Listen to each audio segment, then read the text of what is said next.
जय हिंद दोस्तों। इसके पिछली वीडियो में हमने पढ़ा था केंद्र और राज्य में शक्ति का बंटवारा, शक्ति कैसे बांटी जाती है, किस विषय पर केंद्र राज्य कानून बनाएंगे, किस विषय पर राज्य बनाएगा। तो इस वीडियो में हम लोग पढ़ेंगे भारत में विकेंद्रीकरण। विकेंद्रीकरण क्या है ये शब्द समझिए।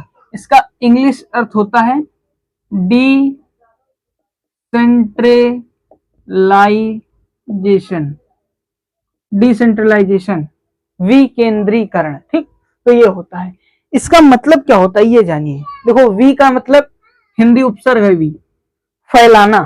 केंद्रीकरण, केंद्र में जो शक्तियां हैं उनको, भारत के जो केंद्र में शक्तियां हैं उनको दूर दूर तक फैलाना। इसका मतलब हर राज्य को शक्ति देना, राज्य के अंदर जितनी स्थानीय सरकार है उनको शक्ति देना। तो यह है भारत का विकेंद्रीकरण। अच्छा, इसकी जरूरत हमें क्यों पड़ी देख लो इसके कारण। इसका मतलब हो गया सत्ता केंद्र में ना रखकर राज्यों में फैलाना है, समझ गए। इसकी जरूरत इसलिए पड़ी, कुछ राज्यों की जनसंख्या देखो, जैसे यूपी और रूस की जनसंख्या, यूपी और रूस एक क्या है, सबसे बड़ा देश है। कहाँ का, पूरे विश्व का, जिसके क्षेत्रफल सबसे ज्यादा है। उसकी जनसंख्या भी कम है किसके आगे, उत्तर प्रदेश के आगे। यानी कि हम कह सकते हैं कि जो रूस का प्रेसिडेंट होगा वो उत्तर प्रदेश के सीएम के बराबर शासन चलाता होगा, कह सकते हैं, क्योंकि जनसंख्या उतनी बराबर ज्यादा भी है। यहाँ देख लो, महाराष्ट्र जर्मनी के बराबर है, यूरोप के एक देश के बराबर महाराष्ट्र है। तो इतनी अधिक जनसंख्या है। तो जैसे उत्तर प्रदेश की जनसंख्या रूस से बड़ी है, तो जैसे रूस में होता है वैसे उत्तर प्रदेश में होना चाहिए, वैसे ही मध्य प्रदेश में, वैसे ही छत्तीसगढ़ में, वैसे ही आंध्र प्रदेश में, हर राज्य में होना चाहिए ना। तो हमारे यहाँ है। विकेंद्रीकरण का अर्थ है सत्ता केंद्र में ना रखो, इधर उधर फैलाओ। जैसे क्या होता है, आपने बीज पकड़े हाथ में, फसल बोनी है आपको। अच्छी फसल कब आएगी, जब आप बीज को ऐसे फैलाएंगे तब आएगी ना। कि बीज पकड़े, इधर से पकड़ा इधर डाला, इधर से पकड़ा इधर फिर फेंक दिया, एक ही जगह पर नहीं आ सकती ना। बीज उठाओ, पूरे ऐसे फैलाओ, पूरे खेत में जाएगी, तभी अच्छी फसल आएगी। यही होता है विकेंद्रीकरण। अगर सत्ता दूर दूर तक जाएगी तो उसका ज्यादा अच्छे से भला होगा। ठीक, आगे देखो क्या है, आंतरिक विविधताओं के कारण। आंतरिक विविधता मतलब देखो, भारत देश विविधताओं वाला है। ठीक, तो यहाँ पर कहीं पर वो कहते हैं ना, डॉक्टर राजेंद्र प्रसाद जी ने लिखा है, चार कोस पर बदले पानी, चार कोस पर बदले पानी, पांच कोस पर वाणी। मतलब कुछ कोस चलोगे पानी बदलेगा, फिर वाणी बदलेगी, फिर वेश बदलेगा, फिर भूसा बदलेगी। ये सब मतलब भारत की विविधताओं के बारे में बताया गया है। तो ये इतनी विविधता है। अब मान लो इतनी विविधताओं को कोई खास आदमी समझ पाएगा कि तमिलनाडु में कोई तेलुगु बोलने वाला है, वो बन जाए सीएम उत्तर प्रदेश। मान लो किसी जिले का कलेक्टर बन जाए, उसको खाली तेलुगु भाषा आती है। अब उसको जैसे उत्तर प्रदेश का बना, उसको हिंदी आती नहीं, तो क्या अच्छे से प्रशासन चल पाएगा? नहीं चल पाएगा। दिक्कत ये भाषा वाली पड़ जाती है ना।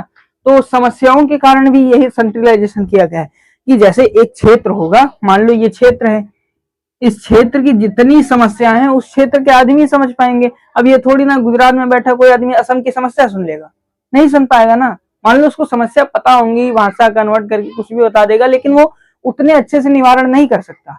इसीलिए सेंट्रलाइजेशन डिसेंट्रलाइजेशन लाया गया है, इसलिए कि जो समस्याएं हैं वो सबकी बराबर से सुनी जा सके, हर आदमी को बराबर से न्याय मिल पाए, तभी लोकतंत्र संभव है, अन्यथा नहीं। ठीक, इतना समझ में आया। किन किन कारण, राज्यों की जनसंख्या ज्यादा है, आंतरिक विविधता देखो, समस्याएं हैं। समस्या कौन सुनेगा? उस जगह का जो आम नागरिक होगा, जो स्थानीय नागरिक होगा। अब मान लो तुम्हारा गांव है ये, ठीक, तुम्हारा गांव पड़ता है, मान लो उत्तर प्रदेश का जिला ले लो हरदोई, ठीक, एक जिला ले लो उन्नाव, ठीक, उन्नाव, अरे ऐसे समझो हरदोई उन्नाव। एक हो गया प्रयागराज यानी कि इलाहाबाद, एक हो गया लखनऊ। ठीक, उत्तर प्रदेश की बात करें, में बाकी बात दूर है। प्रयागराज के जिले के किसी एक छोटे से एरिया में वहां की जो समस्या होगी, क्या लखनऊ का आदमी उन समस्याओं का निवारण कर सकता है? नहीं कर सकता, क्योंकि वो उनसे गुजरा ही नहीं है। ठीक, और जो लखनऊ की समस्या होंगी, क्या उनका प्रयागराज का आदमी निवारण कर सकता है? नहीं कर सकता। इसीलिए कहा गया है कि जिस स्थान पर हो वहीं की सरकार तुम्हारा निवारण करेगी और वो केंद्र सरकार को रिपोर्ट पहुंचाएगी, जिससे हम क्या कर सकेंगे, अच्छे से सब समस्याएं सुलझा सकेंगे। अच्छा, यहाँ पर देखो हमारी कमी क्या है। हमको ये समस्याएं सुलझाने वाला कौन है? समस्या सबसे ज्यादा मिलती किसको? मध्यम वर्ग को, गरीब वर्ग को। वो पढ़ता और खेलता कहाँ पर है? गांवों में। गांवों में शिक्षा हिंदी मीडियम, कहीं इंग्लिश मीडियम का नामो निशान नहीं। ठीक, जब बड़ा होता है वो नौकरी लेने के लिए पाता है कि उसको इंग्लिश मीडियम की शिक्षा जरूरत पड़ गई। अब वो जब तक इंग्लिश करता है उसकी एज निकल जाती है, समझ गए। लेकिन जो इन समस्याओं से गुजरा भी नहीं था, वो इंग्लिश मीडियम का था, वो पढ़कर निकाल लेगा, क्या वो भला कर पाएगा? नहीं कर पाएगा। तो हमारा सिस्टम बहुत उलझा हुआ है इस समय। हम यहाँ से क्लास 1 से अपनी उड़ान चलना शुरू करते हैं, 5 बच्चे इन्होंने अपनी उड़ान शुरू की क्लास 1 से, ये 10 है, यहाँ पर पहुंचे, इनको जाना था कहीं इधर, ये अपना मार्ग यहीं पर भूल जाते हैं, कहीं इधर हो जाते, कहीं इधर हो जाते, कहीं इधर कहीं इधर। तो ये मार्ग बाधा वाली है, मतलब हम लोग कंफ्यूजन रहता है। हमारे सिस्टम जो है, एजुकेशन सिस्टम बहुत खराब हो गया इस समय, उसको सही करना होगा। वरना देखो यहाँ पर उलझ उलझ के हमको जाना किधर था, हम जा किधर रहे हैं। Education system is very weak है इंडिया का, ठीक, समझ गए। तो डिसेंट्रलाइजेशन पावर हो गया। अब इसका स्वरूप क्या होगा, फॉर्म क्या होगा इसका, किस रूप में होगा डिसेंट्रलाइजेशन? विकेंद्रीकरण का स्वरूप, सबसे पहले सरकार, केंद्र सरकार, फिर राज्य सरकार, फिर स्थानीय सरकार। केंद्र सरकार के बारे में हम लोग जान चुके हैं, केंद्र सरकार सेंटर में बैठी सरकार है। राज्य सरकार राज्य का जो कानून कानून सब चलाती है। लेकिन स्थानीय सरकार के बारे में अभी हम लोगों ने अच्छे से नहीं पढ़ा है, तो अब हम लोग पढ़ते हैं स्थानीय सरकार के बारे में। तो स्थानीय सरकार बटी होती है 2 भागों में, एक नगर पंचायत और एक ग्राम पंचायत, ठीक। तो नगर पंचायत वो होती है, मतलब देखो, नगर एक ऐसा इलाका होता है, शहर से दूर ये भी होता है, मुख्य शहर से, लेकिन यहाँ से या तो स्टेट हाईवे निकल जाए या तो कोई एक नेशनल हाईवे निकल जाए, तो उसको नगर कहते हैं, ठीक। तो नगर देखो 3 भागों में, पालिका, परिषद, निगम।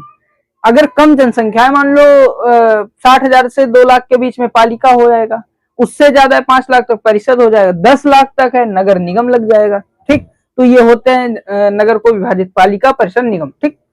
तो गांव देख लो, सबसे पहले ये जो स्थानीय सुशासन है ना, स्थानीय सरकार, इसका पिता कहा जाता है रिपन को। ये एक वायसराय था भारत में, 1880 में इसने सबसे पहले यही वाली प्रथा शुरू की थी। कौन सी? स्थानीय सरकार वाली, कि एक स्थानीय सरकार होगी, वहीं पर सब होगा, हर आदमी सबका न्याय सुनेगा, ठीक। तो स्थानीय सरकार बहुत हद तक सही है, काफी हद तक सही है। पता है क्यों? आपकी कोई भी समस्या है, अब ये थोड़ी ना है कि आपको सीधे विधायक के पास जाकर और सांसद के पास जाकर खड़ा होना पड़ेगा कि भैया हमारी सरकार सुनो। समस्या है, प्रधान को बताओ, वो जाकर जो उसके होगा हित में करेगा, वो विधायक से बताएगा, सांसद से बताएगा, वो करेगा। तुमको अपने घर से निकलना है, बताना है। तो इससे देखो, सरकार को तो हुई, लेकिन जनता की कठिनाइयां दूर हो गई। लेकिन जब वो जाता है प्रधान के पास, प्रधान पता है एक हाथे गोबर पकड़ रहा, गोबर डालने जा रहा, भैंस लगा रहा, तो ये सब मतलब प्रधान है।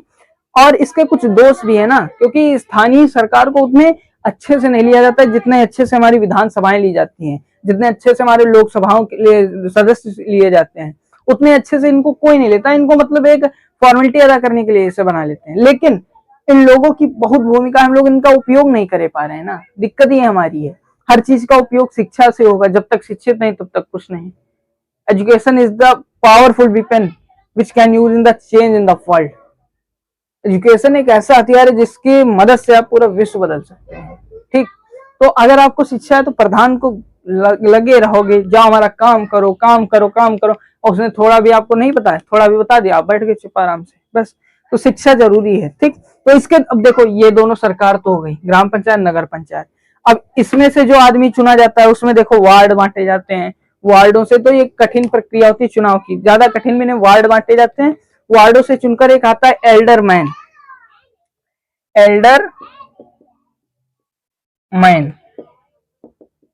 ये आता है एल्डरमैन। ये क्या करता है?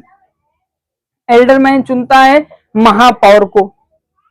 महापौर कौन होता है? नगर का प्रथम नागरिक। जैसे भारत का प्रथम नागरिक कौन होता है? राष्ट्रपति। वैसे ही एल्डरमैन होता है, ठीक।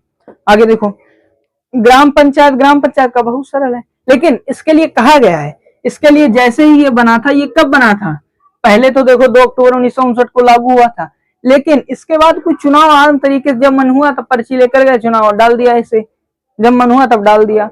लेकिन एक संविधान संशोधन हुआ 74 और 73, सीए कॉन्स्टिट्यूशन अमेंडमेंट, इसमें हुआ था 1992 में हुआ था, 1992-1993।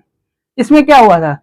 इसमें कहा गया कि ये जो सरकारें हैं ये अब प्रॉपर तरीके से चलेंगी, हर 5 वर्ष में चुनाव होंगे। ये नहीं पहले 10 साल में हो गए, 5 साल में, 2 साल में, ऐसे चुनाव नहीं, प्रॉपर तरीके से। जब राज्य सरकार अपना कर कमाएगी, जितना राज्य सरकार के पास कर होगा उसका कुछ इनको भी देगी। जैसे प्रधान के खाते में पैसा आता है, नगर परिषद के खाते में पैसा आता है, ठीक। दूसरी बात, इनके चुनाव के लिए स्वतंत्र आयोग बनेगा, ठीक। और इसमें क्या है, ग्राम स्थानीय स्वशासन में 1/3 सीट किसके लिए होंगी, महिलाओं के लिए, ठीक। इन सीटों पर खाली महिलाएं होंगी। कौन होगी इन सीटों पर, महिलाएं होंगी। तो ये वाला किया गया, यानी कि 24 अप्रैल 1993 को संपूर्ण भारत में ये वाली लागू हो गई, ग्राम पंचायत स्थानीय स्वशासन। 6 जून 1993 को नगर पंचायत लागू हुए। तो ये हो गया स्थानीय स्वशासन का बंटवारा, यानी कि हमारे जो लोकल एरिया होगी वहां पर कैसे शासन चलेगा। और हमारी इसमें पता कमी क्या है, हर जितने स्थानीय स्वशासन के चुनाव होते हैं 36 लाख मत पड़ते हैं, 36 लाख मत होते हैं स्थानीय स्वशासन के लिए, ठीक। लेकिन इसके हमारी समस्याएं क्या, देखो इनकी कभी बैठक नहीं होती। वार्ड सदस्य बन गए लेकिन कभी बैठक नहीं करेंगे। एक होना चाहिए कि ग्राम पंचायत में एक ऐसा भवन होना चाहिए जहां पर इनकी बैठक नियमित रूप से होती रहे। कोई समस्या हो, समस्या लिखकर अपने वार्ड सदस्यों को दे, वार्ड सदस्य प्रधान अपने ऊपर जो विधायक या ब्लॉक में जाए वहां से कहें, ठीक। तो इसकी बैठक भी होनी चाहिए, लेकिन ये नहीं होती है। कुछ समस्याएं जिनको हमको ध्यान रखने की जरूरत है। तो हम लोगों ने पूरा स्थानीय स्वशासन पढ़ लिया और क्या भारत में विकेंद्रीकरण पढ़ लिया। अगर आप लोगों को ये वीडियो समझ में आई, अगर कुछ भी ना समझ में आया तो उसको कमेंट में बताएं, मैं जरूर बताऊंगा उसके बारे में। मिलेंगे किसी नेक्स्ट वीडियो में। जय हिंद।